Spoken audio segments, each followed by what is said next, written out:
What's up, everybody? Welcome to episode number 9 of Weekend Review. I am your host, Sean, as always, and on this week's show we have 2 movies, 2 games, 1 limited edition item, and a ton of new stuff to look forward to this week. Our first game this week is Guzzlers Extreme, which is a combat racer that I picked up a couple weeks ago on sale, and it was not worth it. This is a very, very bad game. It's really boring. The racing's not super exciting. There's not enough of the combat stuff in it. The problem with this particular game, and something that Mario Kart has locked down, is the frequency in which you get items. And in this case, all you do is you just pick up ammo for your weapons, but those are so sporadic throughout the track. You spend most of your time just racing, which is kind of boring because the racing isn't very good. The AI is not very good in this game. They're super rubber bandy, which means if you get way out ahead, they're going to catch up to you regardless of how well you're driving. It's a super cheap tactic. It's in a lot of racing games, and it super sucks. And it rears its ugly head in this particular game.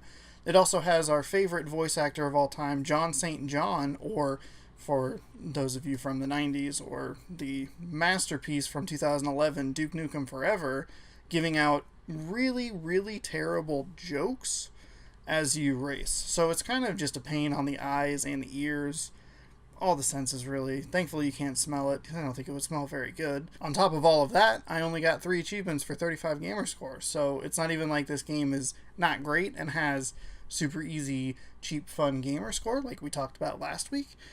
It's just a bad game that has tough achievements that you're not going to want to spend time on. Like, I sat there, I played it for like 2 hours, and I was like, man, that was a dumb waste of time. And not in like the, like, I could have watched a movie sort of way, or like, maybe I like clean my room or something kind of way, but in like this game sucks, and why did I keep playing it for so long sort of way.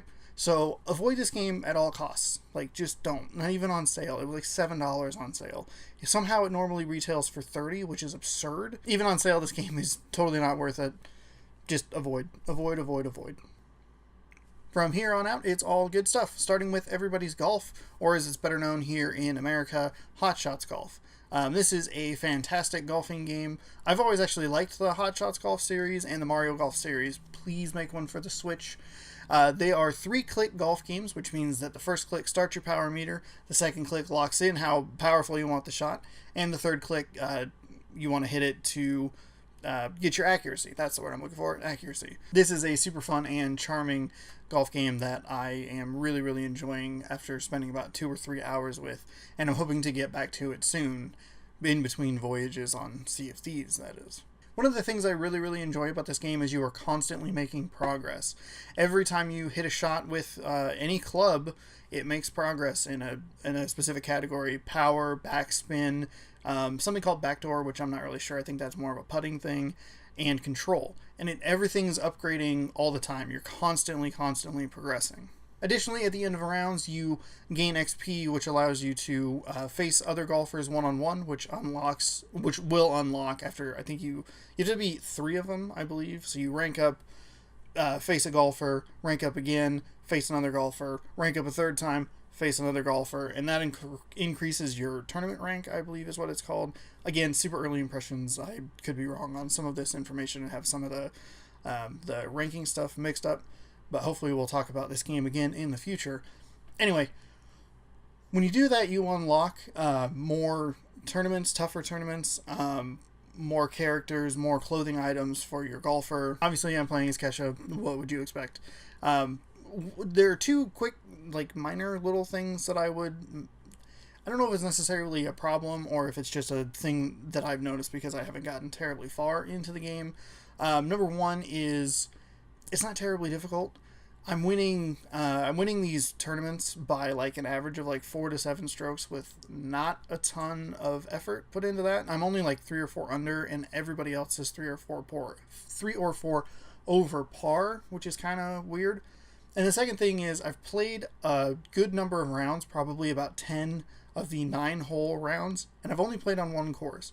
Now, this one has a little bit of a caveat. This little criticism, I guess, has a little bit of a caveat because I just unlocked the front 9 in the first course. So basically you play the back 9 over and over and over again, and then you unlock the front 9 So that could alleviate itself here fairly quickly. But just two things that I took note of when I was playing through the game. I think this is a fantastic game. I highly recommend checking it out, especially if you like golf games. If you don't like golf games, this isn't going to change your mind, but it's still just a fun, charming, really good time. Kesha is rising her way through the golf ranks, and soon she'll be taking on all the pirate captains of legend. Over to the movie side of things this week, we have a fantastic film called A Fantastic Woman.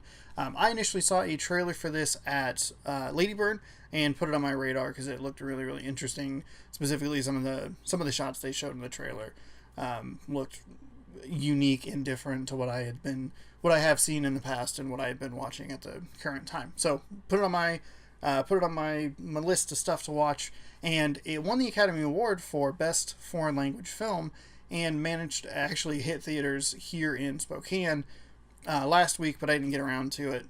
And so I went and saw it this week, and man, this is a great movie.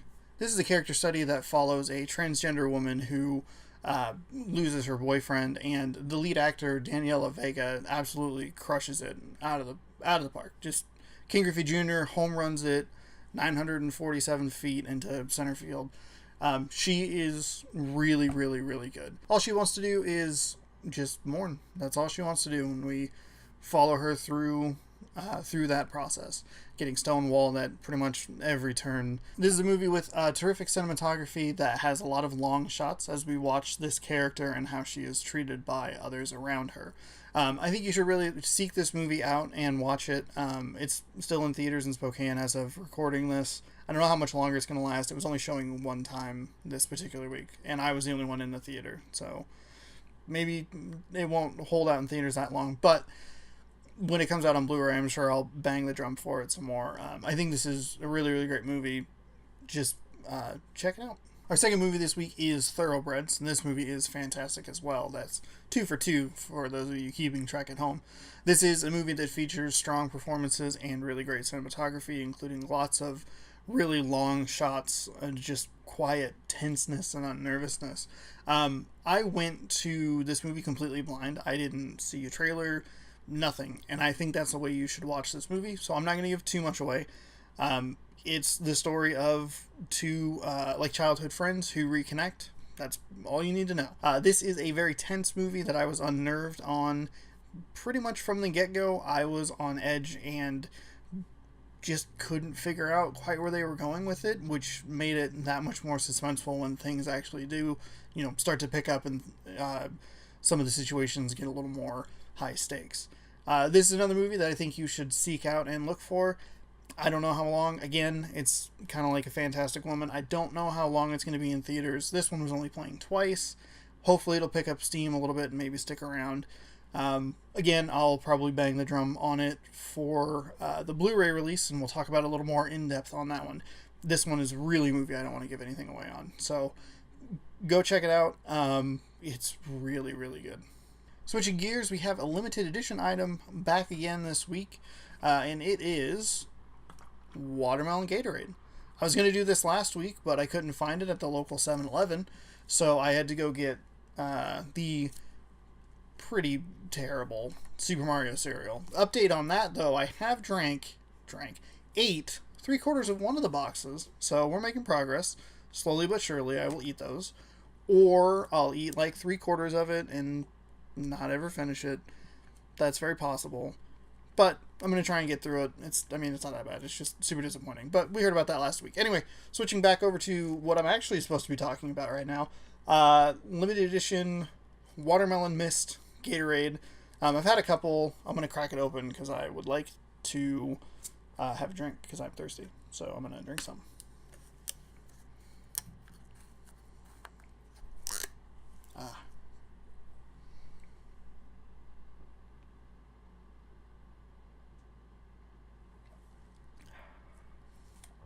This is really good. It's another one of the smooth finish.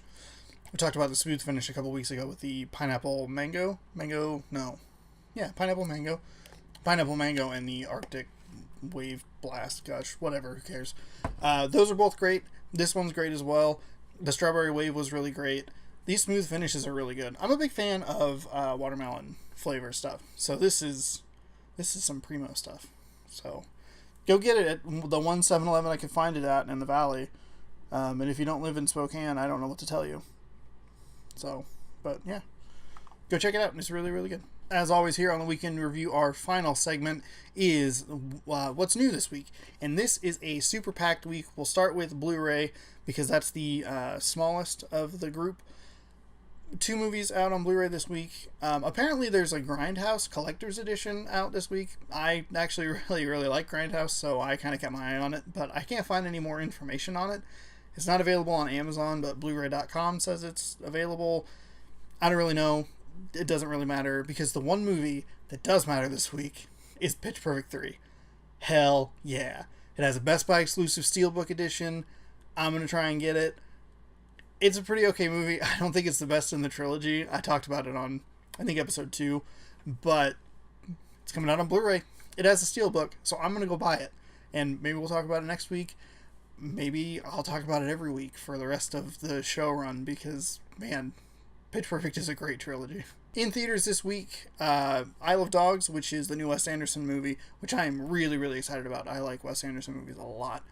And then the other one is Pacific Rim Uprising, which I'm going to go see on Saturday with my friend. I'm actually kind of excited about this movie. I don't like the first one, like, at all. I think it's really not... It's not a very good movie. It's bad. The only good part is Charlie Day and his scientist friend and Idris Elba, who's great in everything. So... But they're not very prominent parts. There's a romantic story for an hour for some reason. It's just... It's not a good movie. There are people who are going to disagree with me on that. I know, because I've already had this conversation 5 years ago when it came out. It's a bad movie. Anyway, Isle of Dogs is like my pick of the week for what's in theaters. And so I'm really looking forward to that. I just want to watch a bunch of Wes Anderson movies right now, like The Grand Budapest Hotel. Sounds really good. I should also watch The Fantastic Mr. Fox, because I never saw that. But I love I love stop motion animation, and I like Wes Anderson, so this is going to be, hopefully, going to be a very good marriage for me.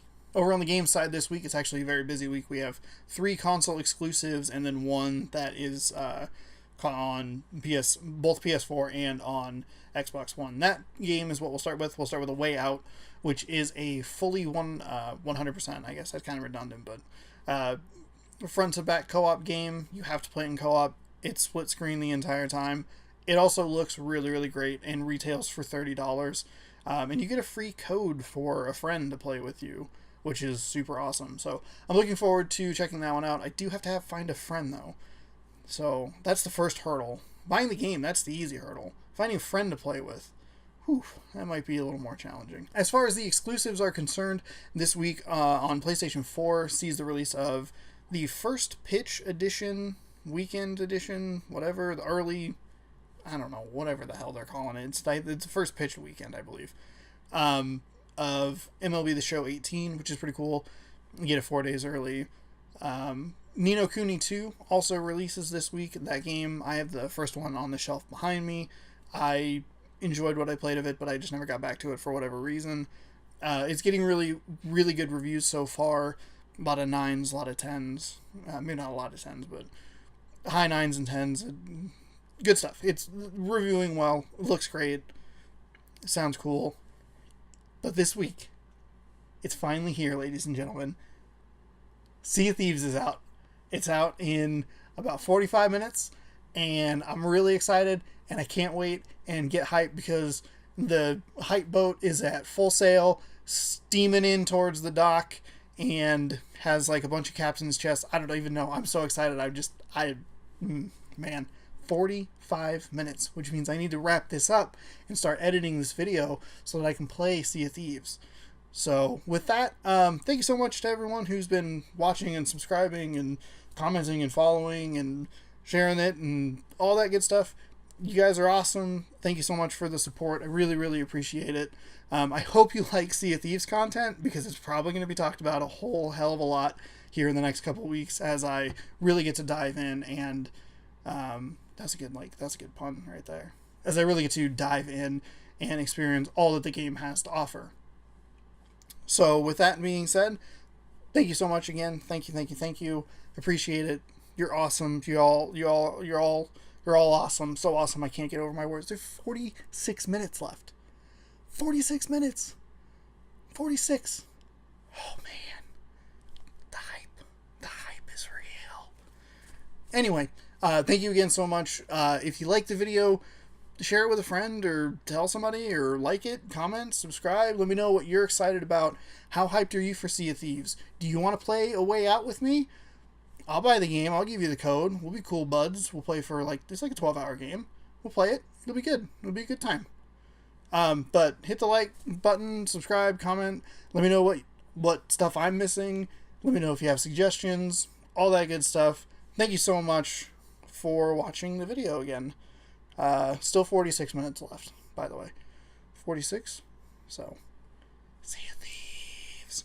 Whoa. The hype boat is real. Yeah.